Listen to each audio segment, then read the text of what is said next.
September 1க்கு பிறகு மிகப்பெரிய ஒரு மாற்றத்தை எதிர்பார்த்து காத்து கொண்டு இருக்கக்கூடிய கும்பராசி என்பர்கள் குடும்பத்தோடு இணைந்திருக்கக்கூடிய ஒரு காலகட்டமாக அமைய போது, கணவன் மனைவி பிரிஞ்சிருந்தீங்கன்னா இணைந்திருக்கக்கூடிய ஒரு காலகட்டமாக இருக்கும்போது, செப்டம்பர் 1க்கு பிறகு இடமாற்றம் உங்களுக்கு அமையறதுக்கான வாய்ப்புகள் இருக்குது. அதன் மூலமாக நல்ல ஒரு மகிழ்ச்சியான வாழ்க்கையினுடைய தொடர்ச்சி உருவாகிறதுக்கான வாய்ப்புகள் இருக்குங்க. நல்ல ஒரு வாழ்க்கை, சந்தோஷமான வாழ்க்கை. இதுக்கு மேலே உங்களுக்கு பிரச்சனை கிடையாது. பிரச்சனையெல்லாம் தாண்டியாச்சு. இதுக்கு மேலே கஷ்டங்கள் தாண்டியாச்சு. கடந்த சில 7 வருடங்களாக நீங்கள் பட்ட பாடு அவ்வளோதான் இல்லை. அதுலேயும் இன்னொரு 2 வருஷம் வந்து பாதசனியில் இருக்குது. இருந்தாலும் பழசை கம்பேர் பண்ணும்போது வரக்கூடிய ஒரு காலகட்டம் உங்களுக்கு மனமகிழ்ச்சியான காலகட்டம் அப்படியே சொல்லலாம். இந்த காலகட்டத்தில் கல்வியிலிருந்து கொஞ்சம் ஓரளவுக்கு பரவாயில்லையாக இருக்கும். கல்வியில் இடமாற்றம் இருந்திருக்கும். இடத்துல, அதாவது நீங்கள் வசிக்கக்கூடிய இடத்துலேருந்து இடமாற்றம் இருந்திருக்கும். இந்த மாதிரி நிறைய விஷயங்கள் மாற்றத்தினால் அமைஞ்சிருக்கும். பழசுலேயும் இந்த இடம் போயிட்டு வந்திருப்பீங்க, ஆனால் கஷ்டத்தை தான் அனுபவிச்சிருப்பீங்க. அந்த கஷ்டத்தெல்லாம் இனிமேல் தூக்கி போட்டுருங்க. இதுக்கு மேலே வாழ்க்கை சந்தோஷமான வாழக்கூடிய ஒரு நாட்களாக அமைய போது, ஒரு இடத்துல போய் ஒரு கொஞ்ச நாட்கள் உட்காந்து அந்த இடத்துல வந்து உங்களுடைய வருமானத்தை பெருக்கிட்டு உங்களுடைய கரண்ட் பிரச்சனைலாம் தீர்த்திட்டு மறுபடியும் நீங்கள் உங்களுடைய பூர்வீக இடத்துக்கே நீங்கள் வந்து வரப்போகிறீங்க. மகிழ்ச்சியோடு வரப்போகிறீங்க, ஃபேமிலியோடு வரப்போகிறீங்க, சந்தோஷமாக இருக்கிறதுக்காக வரப்போகிறீங்க. இந்த ராசிக்காரர்களை பொறுத்த வரைக்கும் ஒரு நன்மை தரக்கூடிய ஒரு காலகட்டமாக வரக்கூடிய காலகட்டங்கள் அமைய போகுது. அதை பற்றி தான் இந்த வீடியோவில் பார்க்க போகிறோம்.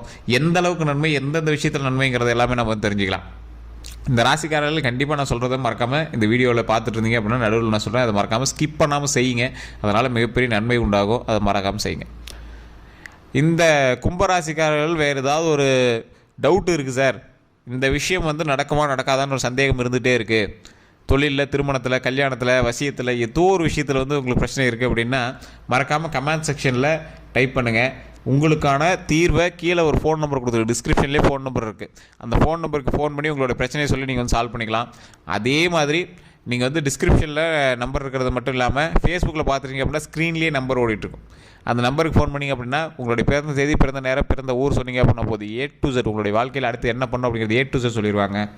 இந்த கும்பராசிகள் நிறைய கஷ்டப்பட்டுருப்பீங்க சார். உங்களுடைய பண்பு நலங்கள் அப்படின்னா நீங்கள் வந்து ஆளுகின்ற ராசி. ஒரு எக்ஸாம்பிள் சொல்லணும்னா ராஜராஜ சோழன் உங்களோட ராசி தான், சதய நட்சத்திரம். ராஜராஜ சோழனே உங்களோட ராசி தான். ஒரு இடத்துக்கு போனீங்க அப்படின்னா அது வென்றுட்டு தான் வருவீங்க.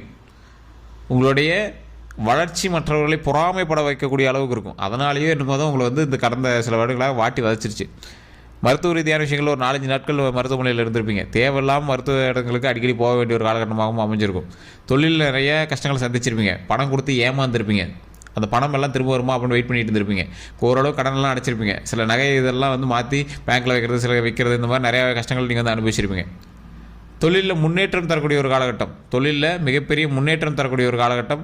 அந்த தொழிலில் முன்னேற்றம் இருந்தாலும் நிறைய முன்னேற்றம் இருந்திருக்கும். தொழிலெலாம் பயங்கரமான முன்னேற்றம் இருந்திருக்கும். தொழிலில் முன்னேற்றம் இருந்தாலும் அதற்கு ஏற்றாறு போல் மன மகிழ்ச்சி கொஞ்சம் கம்மியாக இருந்திருக்கும். உங்களுக்கு வருமானத்தில் சம்பளம் அதிகம் பண்ணி கொடுத்துருப்பாங்க. இல்லை இடமாற்றத்தினால உங்களுக்கு மன மகிழ்ச்சி இல்லாமல் இருந்திருக்கும். அந்த இடத்துல வேலை பார்க்க முடியும் சார், என்ன பண்ணே தெரியல, தெரியாமல் போய் மாட்டினேன் அப்படிங்கிற மாதிரிலாம் இருக்கும். அங்கேருந்து ரிட்டன் வேறு கம்பெனிக்கு போக முடியல சார், அது என்ன பண்ணுறது தெரியல சார் அப்படிங்கிற மாதிரி இருந்திருக்கும். என்ன பண்ணுறதுனே தெரியாமல் தவிச்சிட்டு இருக்கிற ஒரு காலகட்டத்தில் இருந்த நீங்கள் தற்போதுமே ஒரு இடமாற்றத்தினால ஒரு மனக்குழப்பத்திலே இருப்பீங்க. இந்த இடம் மாற்றம் அப்படிங்கிற ஒரு விஷயம் தான் இப்போ உங்களுக்கு ஒரு மிகப்பெரிய கஷ்டத்தை உருவாக்கியிருக்கும். உங்களுக்கோ அல்லது உங்களுடைய மகன் மகளுக்கோ இல்லை உங்களோட வீட்டுக்காரருக்கோ வீட்டில் உங்களோட ஒய்ஃபுக்கோ ஒரு துறை ரீதியான இடம் மாற்றமாக இருந்திருக்கும். கவலைப்பட தேவையில்லை. இது வந்து இப்போ இதன் டெம்பரரியாக தான் நீங்கள் வந்து போயிட்டுருங்க. அதனால் ஒன்றும் பிரச்சனை இல்லை. அதுக்கப்புறம் நீங்கள் வந்து ரெகுலராக உங்களுடைய பூர்வீக இடத்துக்கே வந்து மகிழ்ச்சியாக இருக்கக்கூடிய ஒரு காலகட்டம் தான். இருந்தாலும் தற்போதைய நிலைமையில் இப்படி இருக்கே அப்படின்னு உங்களுக்கு மன வருத்தம் இருந்திருக்கலாம்.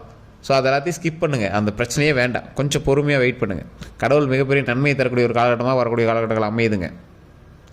இந்த மகர ராசியிலேருந்து அடுத்தது கும்பராசிக்கு ஒரு முக்கியமான நல்ல விஷயம் நடக்குது அப்படின்னா, இந்த சனிப்பயிற்சி நகர்ந்து போகுது பார்த்தீங்களா. இந்த சனிப்பயிற்சி வந்து நகர்ந்து போகக்கூடிய ஒரு பாத சனியில் தான் இருக்குது. உங்களை வாட்டி வதக்கூடிய நேரம்லாம் வாட்டி வதக்கிருச்சு. இதுக்கு மேலே பிரச்சனை இல்லை. கொஞ்சம் மகிழ்ச்சியாக இருக்கக்கூடிய ஒரு காலகட்டம் தான். பிரச்சனைலாம் தூக்கி போட்டுடலாம். இதுக்கு மேலே சந்தோஷத்தை மட்டுமே கையாளக்கூடிய ஒரு காலகட்டம். குலதெய்வத்தினுடைய வழிபாடு, குலதெய்வ வழிபாடு பண்ணிங்க அப்படின்னா ஆட்டோமேட்டிக்காக உங்களுக்கு நன்மை நடந்தே தீரணும். ஸோ அந்த மாதிரி நன்மை நடக்கக்கூடிய ஒரு காலகட்டம். குலதெய்வம் தான் உங்களை காப்பாற்றும். ஒரு இடத்துல போய் இருக்கீங்க அப்படின்னா அந்த இடத்துல இருந்து நீங்கள் அடுத்தடுத்த ஸ்டெப்பு நீங்கள் வந்து வளர்ந்துட்டு தான் வருவீங்க. பூர்வீகம் உங்களுக்கு செட் ஆகாது முன்னாடி சொல்லியிருப்பாங்க. உங்களோட ஜாதகத்தை எடுத்து பார்த்தீங்க அப்படின்னா பூர்வீகம் செட் ஆகாது அப்படின்னு சொல்லியிருப்பாங்க. இருந்தாலும் பூர்வீகத்திலே ஏதோ ஒரு லேண்டில் கொஞ்சம் ஓரமாக இருந்துக்கிட்டீங்க அப்படின்னா கொஞ்சம் தப்பிச்சிக்கலாம். இருந்தாலும் பூர்வீகத்தில் ஸ்கிப் ஆகிருந்தீங்க அப்படின்னா இன்னும் உங்களுக்கு பரவாயில்ல அப்படின்னே சொல்லலாம். கும்பராசிக்காரர்களை பொறுத்த வரைக்கும் இந்த ராசிக்காரர்கள் சின்ன சின்ன பிரச்சனைகள்னால இப்போ வந்து தவிச்சிட்டு இருக்கலாம். அது முடிஞ்ச பிறகு மிகப்பெரிய மகிழ்ச்சி தான் உங்களுக்கு கிடைக்கும். ஏன்னா உங்களை தான் வச்சு செஞ்சு விட்டுருச்சுல, கடவுள் வச்சு உங்களை செஞ்சிருச்சு. இதுக்கு மேலே நீங்கள் கவலைப்பட தேவையில்லை. ஏற்கனவே அட்டி வாங்கியாச்சு, இதுக்கு மேலே உங்கள் இறுக்கி பிடிச்ச கழுத்து கொஞ்சம் ரிலாக்ஸாக கையெடுக்கும் போது உங்களுக்கு ஒரு ரிலாக்ஸேஷன் கிடைக்கும்ல, அந்த ரிலாக்ஸேஷனில் தான் இருக்கீங்க. இல்லைடா மறுபடியும் வேறு இடத்துக்கு போய் இருக்கணுமா அப்படிங்கிற ஒரு காலகட்டத்தில் நீங்கள் வந்து யோசிச்சுட்டு இருந்திருப்பீங்க. அந்த இடத்துக்கு போய் நீங்கள் நிற்கும் போது உங்களுக்கு ஒரு அளவுக்கு பதட்டமும் பயமும் இருந்தாலும் போக போக அது உங்களுக்கு சரியாயிடும். ஒரு பெரிய ஒரு மாற்றம் ஒன்றும் உங்களுக்கு தெரியாது, எந்த பிரச்சனையும் உங்களுக்கு வந்து தெரியாது. மைண்டு ஃப்ரீயாக இறை வழிபாட்டோட நீங்கள் வந்து உங்களுடைய குலதெய்வ வழிபாட்டோடு நீங்கள் ஒரு இடத்துல போய் இருந்தீங்க அப்படின்னா அதற்கு பிறகு வரக்கூடிய விஷயங்கள் எல்லாமே மன மகிழ்ச்சியாக தான் இருக்கும். உடல் ரீதியான விஷயங்களில் கொஞ்சம் கவனம் தேவை. நீங்கள் நல்லா தூக்கிய பல நாள் இருக்கும் சார், நல்லா தூக்கிய பல நாள் இருக்குது சார், தூக்க மாத்திரை போனால் தான் சார் தூக்கமே வருது அப்படிங்கிற ரேஞ்சில் தான் இருப்பீங்க. அது எல்லாமே கொஞ்சம் கொஞ்சம் நாட்களில் மாறிடும், சரியாயிடும். ஏன்னா இப்போது நீங்கள் வந்து யாருடைய காலகட்டத்தில் இருக்கீங்க, சனியினுடைய காலகட்டத்தில் இருக்கீங்க. அப்போ என்ன பண்ணுவோம், உங்களுக்கு வந்து பகுத்தறிவை கொடுக்கும். பகுத்தறிவு மட்டும் இல்லாமல் வாழ்க்கையை எப்படி நடத்தணும் அப்படிங்கிற மிகப்பெரிய பாடத்தை கற்பிக்கும். சனி பகவான் உங்களுடைய வாழ்க்கையில் இருக்கார் அப்படின்னா பாடம் தான் உங்களுக்கு கற்றுக் கொடுப்பார். இந்த மாதிரி இருக்கணும், இந்த மாதிரி இருக்காது, இது வந்து மிகப்பெரிய பாடமாக தான் கற்றுக் கொடுப்பார் சனி பகவான். அது நிறைய பேருக்கு தெரியறதில்ல சார், வச்சு செஞ்சிருச்சு சார் அப்படி இப்படிப்பீங்க. நிறைய பேருக்கு தெரியாத ஒரு விஷயம் அதுதான். சனி பகவான் உங்கள் வாழ்க்கையில் இருக்கிறார் என்றால் மிகப்பெரிய பாடத்தை உங்களுக்கு கற்றுக் கொடுக்க போகிறார். இத்தனை நாள் நீங்கள் பட்ட கஷ்டமெல்லாம் உங்களுக்கு சனி பகவான் கொடுத்த பாடம். இவ்வளோ லக்ஸுரியஸாக இருந்த இது எல்லாமே உன்னால் இருக்க முடியும் அப்படின்னு உங்களை வந்து கற்றுக் கொடுத்துட்டார். இதுக்கு மேலே நீங்கள் போய் ஒழுங்காக இருக்கணும் அப்படிங்கிறதான் உங்களுடைய வாழ்க்கை. எவ்வளோ பில்டப்பாக இருந்தால் இதுக்கு மேலே அந்த பில்டப்லாம் இல்லைன்னு ப்ரூவ் பண்ணிட்டேன் அப்படின்னு தெரிஞ்சுக்க வச்சிட்டோம். எவ்வளோ அழகாக இருந்தால் அது அழகெல்லாம் இல்லைன்னு ப்ரூவ் பண்ண வச்சிட்டேன். எவ்வளோ அறிவாக இருந்தால் அந்த அறிவே இல்லை அப்படின்னு ப்ரூவ் பண்ண வச்சிட்டாங்க. எப்படிலாம் நீ ஜாலியாக இருந்த உன்னை எவ்வளோ கஷ்டப்பட வச்ச பார்த்தியா அப்படின்னு உங்களுக்கு ப்ரூவ் பண்ண வச்சிட்டாங்க. இதெல்லாம் வாழ்க்கையினுடைய தத்துவம். அதை வந்து சனி பகவான் உங்களுக்கு வந்து உணர்த்தியிருக்கார். ஸோ இந்த மாதிரி மாற்றத்தின் மூலமாக நிறைய கஷ்டங்களை அனுபவித்து உங்களுக்கு வரக்கூடிய காலகட்டங்கள் ஒவ்வொன்றா சரியாகிட்டே வரும். சில மாதங்கள் சில வருடங்கள் எடுக்கலாம், இருந்தாலும் உங்களுடைய பிரச்சனைகள் சரியாயிடும். மறுபடி குடும்பத்தோடு இணைந்து சந்தோஷமாக இருக்கக்கூடிய ஒரு காலகட்டம் அமையும். குழந்தையினுடைய உடல் ஆரோக்கியத்தில் கவனம் தேவை. குழந்தையினுடைய உடல் ஆரோக்கியத்தில் கவனம் தேவை. திருமணம் ஆகாதவர்களுக்கு திருமணம் நடப்பதற்கான 90% வாய்ப்பு இதுக்கு மேலே இருக்குது. குழந்தை இல்லாதவர்களுக்கு குழந்தை பிறப்பதற்கான 90% வாழ்க்கை இதுக்கு மேலே இருக்குது. குழந்தைகளினுடைய ஆரோக்கியத்தில் கவனம் தேவை. அது 100% நீங்கள் வந்து கவனமாக தான் இருந்தே ஆகணும். இடம் மாற்றம், ஆறு தாண்டி கடல் தாண்டி ஏரி தாண்டி இந்த மாதிரி இல்லையா, கடல் தாண்டியாவது நீங்கள் வந்து இருந்துட்டு வருவீங்க. அப்படி இல்லையா, ஒரு ஆறு தாண்டி நடுவில் நதி, அந்த நதி தாண்டி நீங்கள் வந்து இருக்கக்கூடிய ஒரு காலகட்டமாக இருக்கும். என்ன சார் நதி தாண்டி, அது இன்னும் புரியலையே அப்படின்னா, ஒரு மாவட்டத்தள்ளியோ அல்லது மாநிலம் தள்ளியோ ஒரு ஆற்றை தாண்டி தான் நீங்கள் வந்துருப்பீங்க இப்போ இருக்கக்கூடிய இடத்துலேருந்து. அது ஒன்றும் பெரிய பிரச்சனைனால மறுபடியும் அந்த உங்களோட இடத்துக்கு வந்துடுவீங்க. ஒன்றும் பெரிய லாஸ் கிடையாது, பெரிய நஷ்டம்லாம் கிடையாது. உங்களோட நஷ்டம்லாம் நீங்கள் சந்திச்சாச்சு சார், நிறைய பண இழப்புகளை சந்திச்சாச்சு சார், நகையெல்லாம் பாதி விற்றுருப்பீங்க, நேரெலாம் ஏதாவது மாற்றி விற்றுருப்பீங்க, நிறைய கஷ்டங்கள்லாம் சந்திச்சாச்சு சார். என்ன பண்ணுறதுனே தெரியாமல் இருக்கக்கூடிய சொந்த வீட்டிலேருந்துலாம் நீங்கள் வந்து வெளியே போயிருப்பீங்க சார். கஷ்டத்தெலாம் நீங்கள் தாண்டியாச்சு, அவ்வளோதான். இதுக்கு மேலே சந்தோஷமான காலகட்டம். உங்களோட குடும்பத்தில் ஒரு 2-3 பேருக்கு வந்து சனி பேச்செலாம் நடந்திருக்கும். மன கஷ்டத்தில் உச்சித்தெல்லாம் போயிட்டு வந்துருப்பீங்க. என்னடா வாழ்க்கை இதுலாம் நீங்கள் வந்து போயிட்டு வந்துருப்பீங்க. இதுக்கு மேலே பிரச்சனையே கிடையாது. ஸோ இந்த காலகட்டத்தில் உங்களுக்கு உறுதுணையாக இருந்தது கடவுள். அந்த கடவுள் வழிபாடும் அந்த கடவுளினுடைய உறுதுணையும் தான் உங்களை வந்து காப்பாற்றுச்சு அப்படின்னே சொல்லலாம். அதில் முக்கியமாக உங்களுடைய குலதெய்வம். இந்த காலகட்டத்தில் நீங்கள் என்ன தப்பிக்கணும் அப்படின்னா வணங்க வேண்டிய 2 தெய்வங்கள் இருக்குது, விநாயகர், ஆஞ்சநேயர். விநாயகர் வழிபாடு பண்ணிங்க அப்படின்னா, ராகு கேதுவோடு இணைந்திருக்கக்கூடிய விநாயகர் வழிபாடு பண்ணிங்க அப்படின்னா அடுத்தடுத்த நேரங்களில் உங்களுக்கு வரக்கூடிய காலகட்டங்களில் மகிழ்ச்சி மட்டுமே உண்டாகும். பிரச்சனைகள்லேருந்து வெளியே வந்துடலாம். ஒரே ஒரு குடம் தண்ணி டெய்லி ராகு கேதுவோடு இருக்கக்கூடிய விநாயகருக்கு போய் ஊற்றி வழிபடுங்க. கிழக்க பார்த்துருக்கணும், ராகு கேதுவோடு இருக்கணும், அந்த விநாயகருக்கு போய் ஊற்றி வழிபடுங்க. மிகப்பெரிய நன்மை நடக்கும். உங்களுக்கு வாழ்க்கையில் நீங்கள் இப்படி ஒரு விஷயம் இருக்கா அப்படின்னு தெரியாத அளவுக்கு நன்மைகள் நடக்கும்.